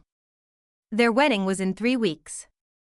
And there would be a surprise waiting for them on that day. At dinner, I felt Candace's sharp gaze on me as I chatted with Dixon about the pack. She hated how easily I could make him laugh. "I'd love for you to show me around town, Alpha Dixon," I said, my voice warm with curiosity. "I'd like to see the pack's territory." Dixon grinned. "Of course, I'd be happy to." Candace cleared her throat. "I'd be pleased to accompany Beta Carmina instead." I widened my smile, feigning delight. "That's lovely, Beta Candace." Her answering smile was tight and forced. "My pleasure." Then she turned back to Dixon. "Han, I was thinking. Our son is at the perfect age to start at the Werewolf Academy. I plan to take him next week to the Werewolf City. Will you come with us?" Dixon cut into his steak, chewing thoughtfully before responding. "I have border disputes to settle. I'll be busy next week, but I'll try to follow once everything's handled." Candace's pout was almost amusing. I sat across from them, pretending to enjoy my meal while noting the flicker of disappointment in her eyes. "I'll be back as soon as possible," Dixon assured her, offering a smile. "Okay. Just keep me updated," she murmured, gripping his hand. He squeezed hers, his gaze filled with adoration. It made my stomach twist. I couldn't remember a time when he had looked at me that way. After all, Dixon had never truly loved me. The next day, Candace did everything she could to keep me away from Dixon. But I always found a way. By the time she left, she was visibly frustrated, especially after seeing me step out of Dixon's office, slightly disheveled. Nothing had happened between us, of course. We had simply shared drinks and laughter, indulging in the berry wine Hunter had sent me. But Candace didn't know that. And I wanted her to wonder. Later, as I played the piano in the hallway, Candace stormed toward me, her face twisted in anger. Without warning, she grabbed my arm and raised her hand to slap me. But before her palm could land, a furious growl echoed through the hall. "Dixon!" I gasped, feigning shock, cradling my cheek as if she had actually hit me. Candace, too caught up in her rage, hadn't noticed him watching. "What the hell is wrong with you?" Dixon barked, his voice laced with fury. He caught Candace's wrist before she could try again. Candace turned, startled. It's Beta Carmina. She provoked me. She slapped me first." Dixon's eyes burned with anger. "I saw everything, Candace. Don't lie to me. I can't believe you'd hurt someone like this." Candace's face paled. She struggled against his grip, her voice rising. "You're defending her? Do you have an affair with her? Don't make me look stupid, Dixon." His fury intensified. "How many times do I have to tell you there is nothing between us? Ask her yourself." I sniffled, blinking up at him with watery eyes. "That's right, Alpha Dixon. There's nothing between us, Beta Candace. See?" Dixon snapped. "Now apologize." Candace froze, her expression one of utter disbelief. Dixon's voice darkened. "Apologize now." Her mouth fell open. "What?" she stammered. "I am not apologizing. This is her fault for trying to take you from me." Dixon's jaw clenched as he grabbed her arm, forcing her to face me. "Apologize." "Alpha Dixon, Beta Candace doesn't need to apologize," I said softly, lowering my gaze. "It's my fault. I was just being friendly and trying to help you."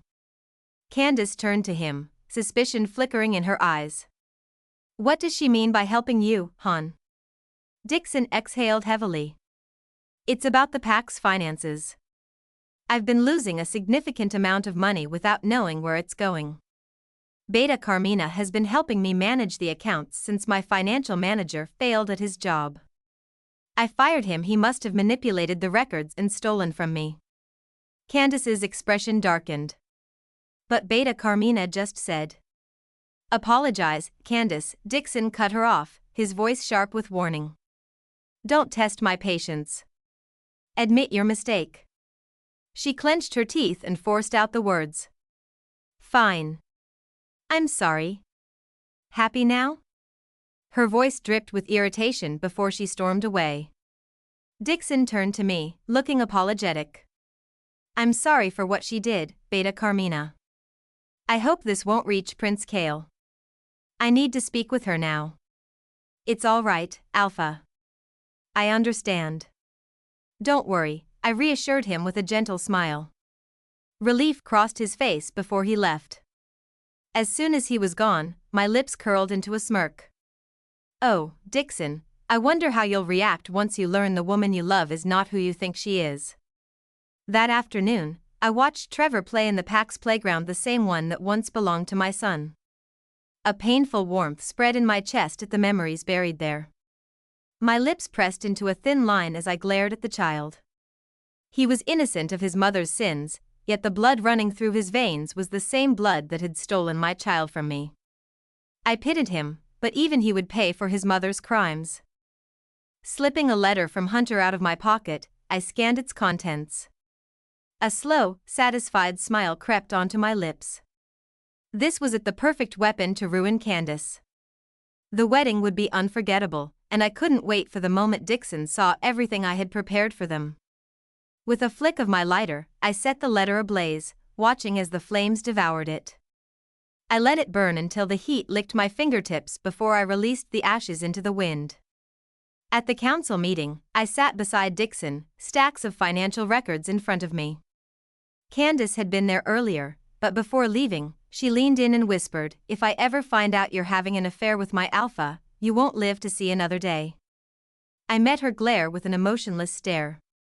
You have no idea who you're playing with, Beta Candace. You hold no real power in this pack, not yet. Be careful. I lifted my chin and brushed past her. She had expected me to cower. Fool. The meeting began, and Dixon placed a heavy hand on the documents. There are discrepancies in the accounts. One of the council members frowned. What kind of discrepancies? A large sum of money is missing. Supplies from our inventory have disappeared. I personally checked the stock. We're missing nearly half of what we should have. Winter is coming, and someone has been slowly siphoning our resources. Whoever it is. I will find them, and when I do, they will regret it. A tense silence filled the room as Dixon's sharp gaze swept over the council. Several members swallowed hard. Alpha, if you're implying one of us is responsible, let me remind you that nothing like this ever happened under your father's leadership, one of them defended. Dixon's expression hardened. I trust no one. Each of you will be interrogated. Gasps of protest erupted, but Dixon simply signaled his guards. They stepped forward, grabbing the protesting council members one by one. His decision was final. I smiled at him, tilting my head. You're harsher than I expected. Dixon smirked. I don't tolerate betrayal. I let out a soft chuckle. Neither do I. Stepping closer, I reached up, brushing imaginary dust off his shoulder. My fingers trailed lightly across his collar as I leaned in and whispered, We're the same, Alpha. I never let traitors go unpunished. I tapped his shoulder before stepping away, leaving him momentarily speechless. The records I prepared contain a list of names, I continued. Tracking the missing money led me to several individuals. It's possible the records were forged. Your former financial manager may know more. I suggest you interrogate him thoroughly. He might reveal. Omething you're not ready to hear. I turned, swaying slightly as I walked away, my smile deepening at the silence Dixon left in. I leaned against the wall, arms crossed, as Dixon spoke on the phone. My lips curled slightly when he let out a frustrated growl. His financial manager, Philip McBean, had vanished. Find him. Dixon snapped, raking a hand through his hair before sinking into his chair. He cursed under his breath, rubbing his chin as he slipped into deep thought, momentarily forgetting I was even there. I took that as my cue. Pushing off the wall, I rounded his desk and perched on the edge, tilting my head as I studied him. Need help? I asked, breaking the silence. I could ask Mr. Serling to track him down. Dixon scoffed. No need. My men can handle it. His pride wouldn't allow otherwise. I rested my palms on the desk, amusement gleaming in my eyes.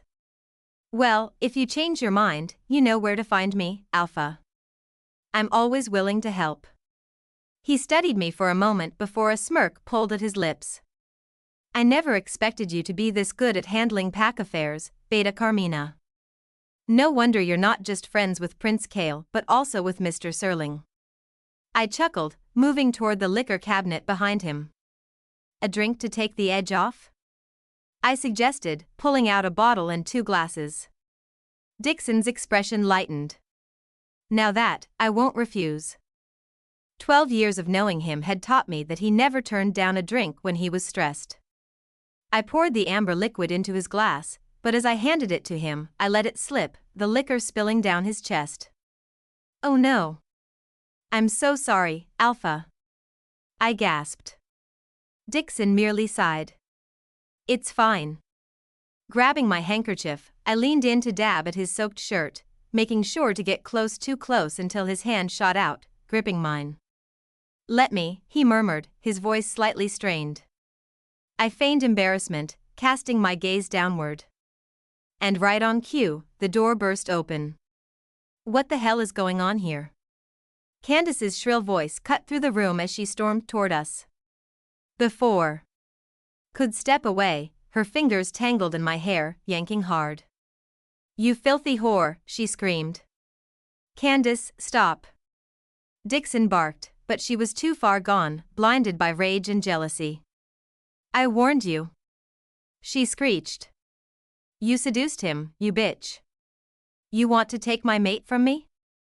I shielded myself from her attacks, playing the helpless victim, whimpering as I begged her to stop. Then slap. The sharp sound echoed through the room. Candace froze, stunned. Her hand trembled as she touched her cheek, eyes wide with shock.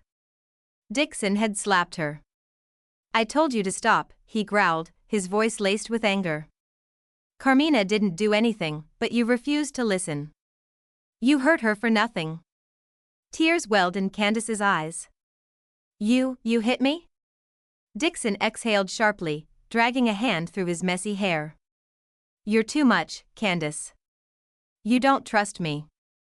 You keep accusing me of having an affair with Carmina when there's nothing between us. If this is how you're going to act, then I don't think I can marry you. Her breath hitched.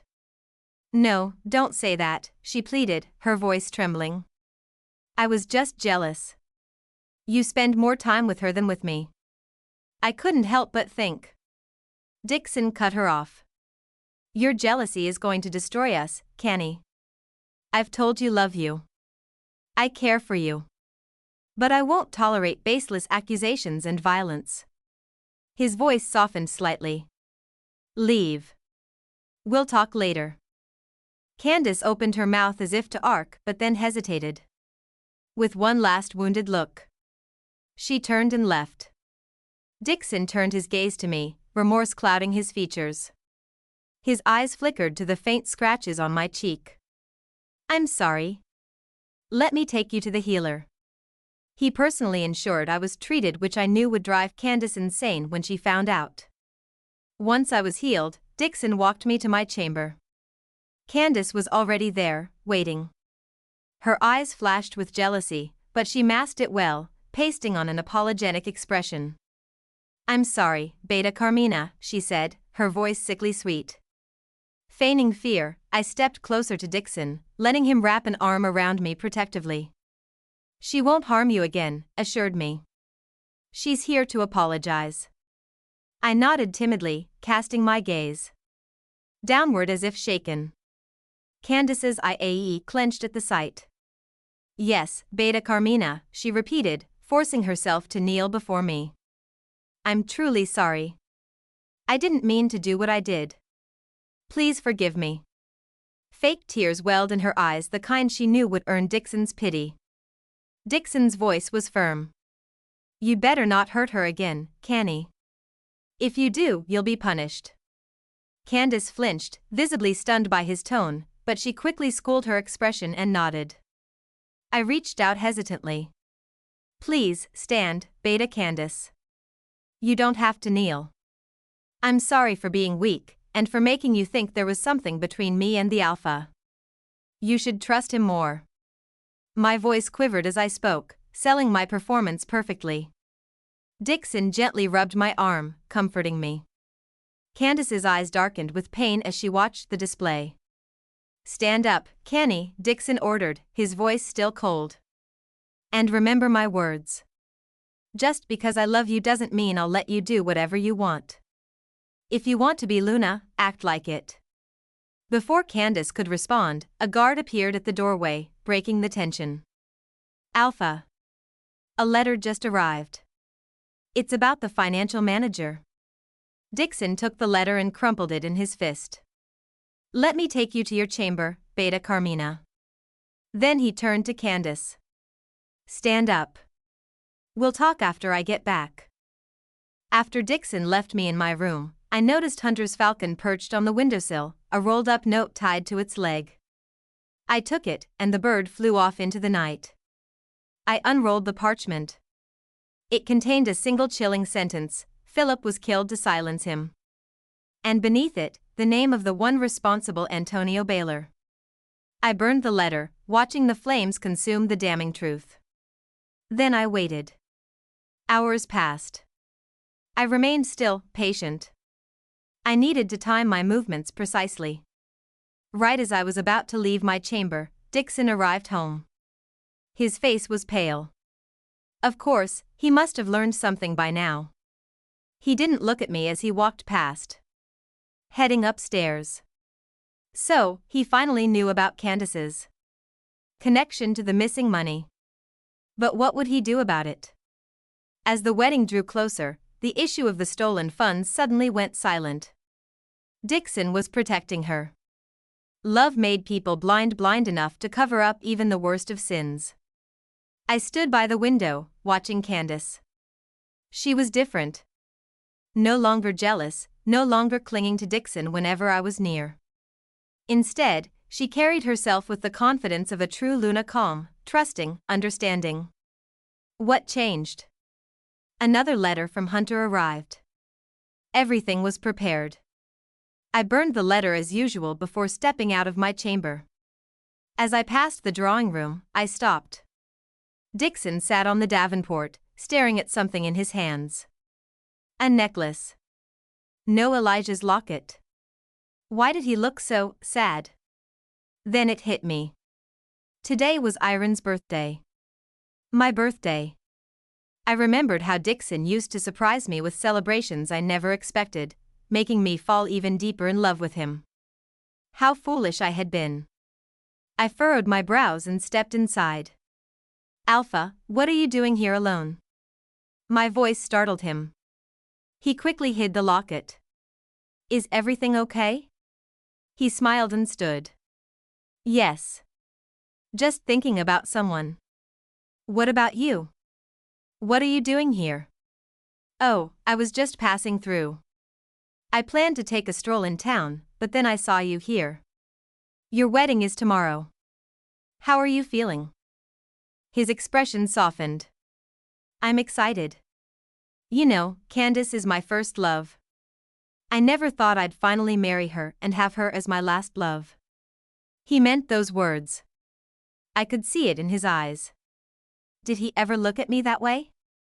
Had I ever truly mattered to him? Or had I simply been the fool who believed in love too deeply? What about your previous Luna? The one who died? I asked, watching him carefully. Did you ever love her? He hesitated.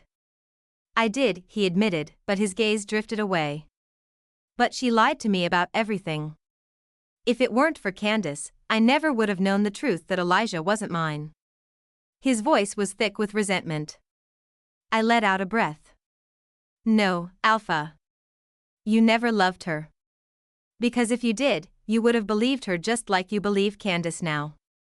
His eyes snapped back to mine. What do you mean? I sighed. I know Candace manipulated the financial accounts. I just wanted to see how you'd react if you knew the truth. And now I see it, you condone her actions because you love her. His expression shifted. Shocked. Speechless. I smiled, but there was no warmth in it. That's what love is, isn't it? I've been there, done that before. So, I understand, Alpha. That's why I'm not telling anyone. I wanted you to know first so you could handle it before it ruins her reputation. Or the pack. Dixon exhaled slowly. You're not like other people, Beta Carmina. Thank you for this. I smiled again, masking my fury. It's my pleasure. I can't wait for the wedding. Can you? He nodded, pleased. While I stood there, seething in pure rage. The entire pack house buzzed with preparations. The hall was decorated, excitement filled the air, and whispers spread about the esteemed guests expected to arrive, including the prince and other powerful alphas. Candace flitted about, completely absorbed in her role as the soon-to-be Luna. I watched her, analyzing her every move. Then he arrived. Hunter. The room fell into stunned silence. Every gaze turned to him. Of course, they would. This was their first time seeing Hunter Serling in person. I caught the moment Candace's hands faltered, her fingers tightening around the white flowers she had been arranging on a table. Her head snapped up, eyes widening. She walked toward him, placing a hand on her hip. What can I do for you? I am the soon-to-be Luna of the Alcoven Pack, Beta Candace. Hunter barely spared her a glance, his sharp eyes scanning the room. Then he found me. Without a word, he walked right past her. Hunter smiled as he approached. I missed you, Carmina. I returned his smile and embraced him. A presence loomed behind us. I didn't need to turn to know who it was. Mr. Serling. Dixon's voice rang out. Gasps rippled through the crowd. Of course, they were stunned. They had believed the rumors that Hunter Serling was an old man. Instead, here stood a man of striking elegance and undeniable power. Hunter turned to face Dixon, his expression unreadable. Alpha Dixon of Alcoven, he greeted smoothly. I am here to see my wife. Silence. All eyes darted between us. Dixon. Candace. The entire pack. Their shock was delicious. Your wife. We never knew, Alpha Dixon said in shock. Of course. For her protection from everyone, Mr. Serling replied smoothly. I had to admit, he was a damn good liar. The room fell into stunned silence, everyone still reeling from the revelation.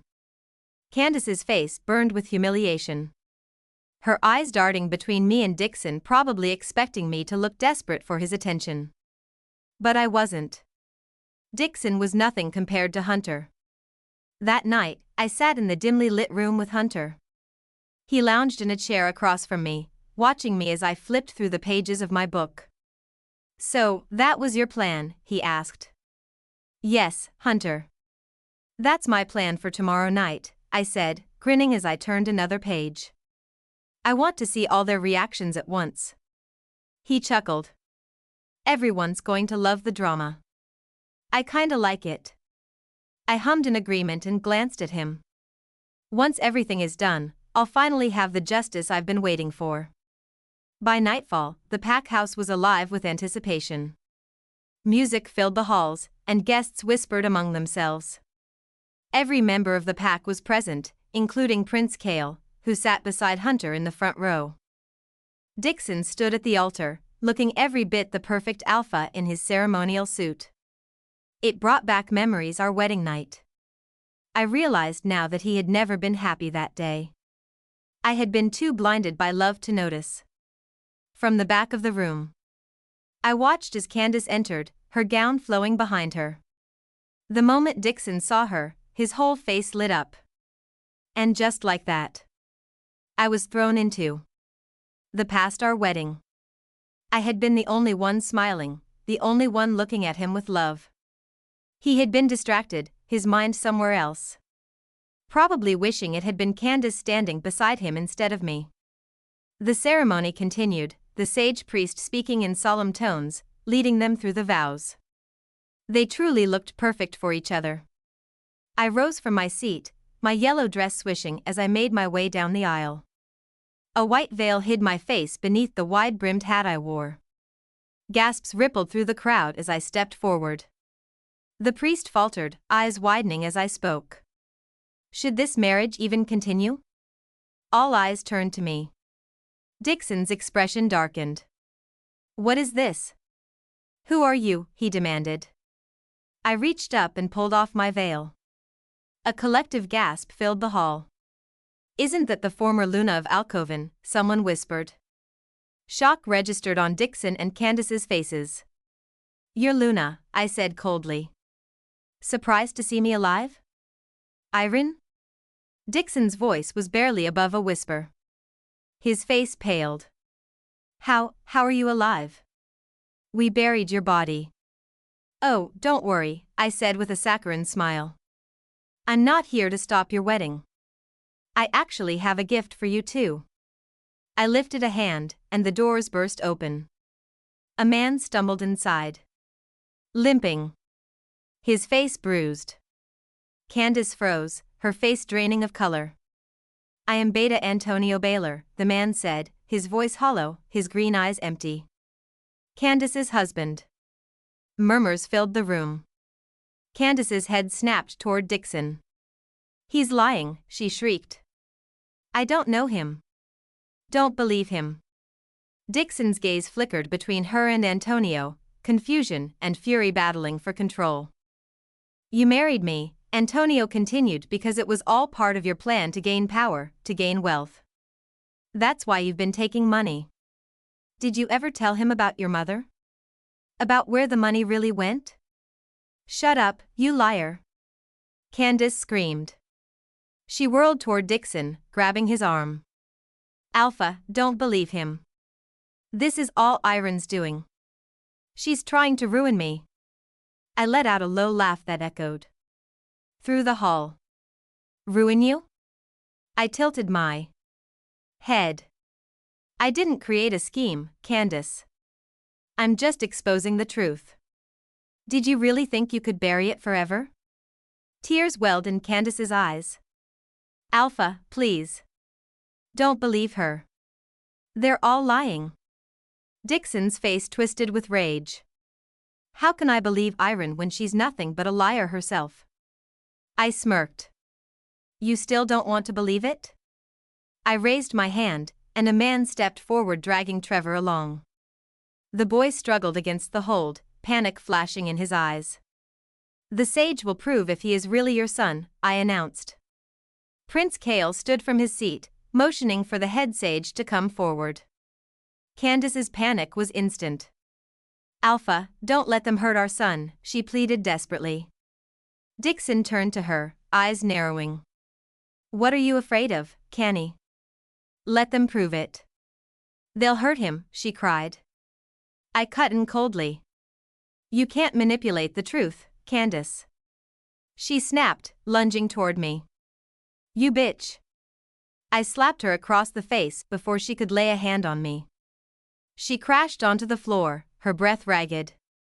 You're the liar here. I spat. Dixon stormed toward me. You have no right to touch her, he growled. I met his furious gaze with a cold, unyielding stare. Protecting the woman who killed your own child, Alpha? The head sage stepped forward, holding a small vial of blood taken from Trevor. With solemn precision, he let a drop fall onto the sacred moonstone. The room went dead silent as the stone darkened, turning pitch black. The truth was finally out. Dixon's jaw dropped, his expressure frozen in shock. "You won't believe me, but it's my son. Candace is the one who lied to you." Antonio spat. "She planned the attack in the park with the rogues. They were aiming to kill your son." "Stop. It's not true." Candace wailed. "Dixon, don't believe them. They're lying." "Lying?" Prince Kale scoffed. "Do you really think my head sage would lie? Do you think the moonstone would? Only a fool would believe you, like the fool of the Alcoven pack." Candace lunged toward Dixon, her hands trembling. "Dixon, please. Believe me. I didn't do anything. I thought Trevor was yours. I love you. I'm sorry." "Sorry?" Dixon's voice cracked, his disbelief turning to rage. "Sorry for what you've done? Canny. I thought you were different. You're the liar here." His shout reverberated through the room. "I did it because I love you, Dixon. Your parents tore us apart. They forced me to marry someone I didn't want," she sobbed, stepping closer only for Dixon to shove her away. "Don't come near me. I'll kill you. I'll kill you for what you did to my son." His voice broke as he raked a hand through his hair, the weight of betrayal crushing him. I met his shattered gaze, my voice cold as ice. "You killed our son, Alpha. You chose Trevor over him. If you had chosen him that day, he would still be alive." Dixon's eyes widened, shimmering with unshed tears. I thought. Irin. I thought." His voice fractured. "FCK. I thought. FCK." With a snarl, he turned to Candace, fury contorting his features. She tried to run, but he caught her, his fist crashing into her face. He shook her violently. "Why? Why did you do this? Canny? You ruined me before, and now you ruin me again. You destroyed me, you whore." Candace whimpered, but she was no match for Dixon's strength. He would have killed her if the cords hadn't intervened, pulling him away. Dixon's roar of anguish echoed through the hall as they restrained him. Candace lay on the floor, coughing up blood, her once beautiful face bruised and swollen. Her wide, terrified eyes darted to Dixon, silently pleading for mercy. But there was none. Not for her. His entire body shook as the truth settled like a noose around his throat. The son he never got to love, never got to hold, was gone because of his own choices. Because he had trusted and loved the wrong person. Candace sobbed, struggling against the cords. "Dixon, please. I did it for us. I love you. I never wanted this to happen." Dixon turned to her, his bloodshot eyes void of warmth. "You did this for yourself, Canny. Not for us. Not for me. You took everything from me, my son, my mate, my damn soul."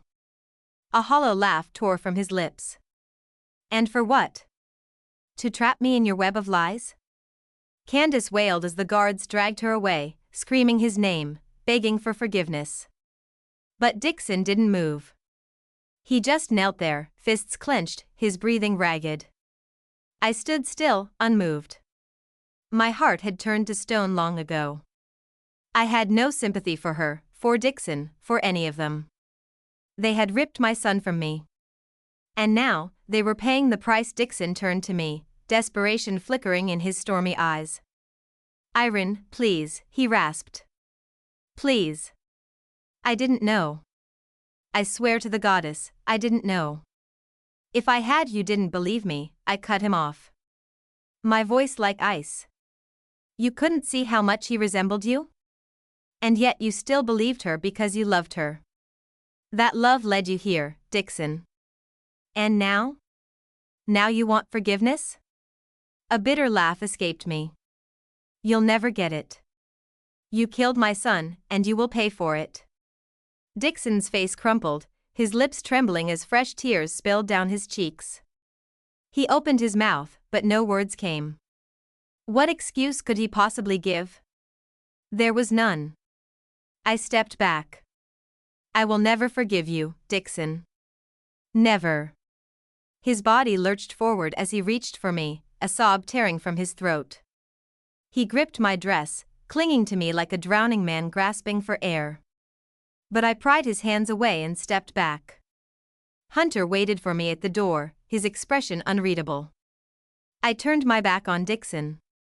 Hunter moved beside me, his presence unwavering. You're done here, Irin, he murmured, his hand brushing lightly against mine. Let's go. I nodded, not sparing Dixon another glance. As I walked away, his cries followed me, his voice breaking as he begged me to turn around. But I didn't. Because he needed to suffer just as I had suffered. My whole damn world fell apart. The pack disowned me, cast me out like I was nothing. I could still hear the elder's final words, cold, unforgiving, full of disgust. I was a disgrace to the Alcoven name, a failure of an alpha. And the worst part? I deserved it.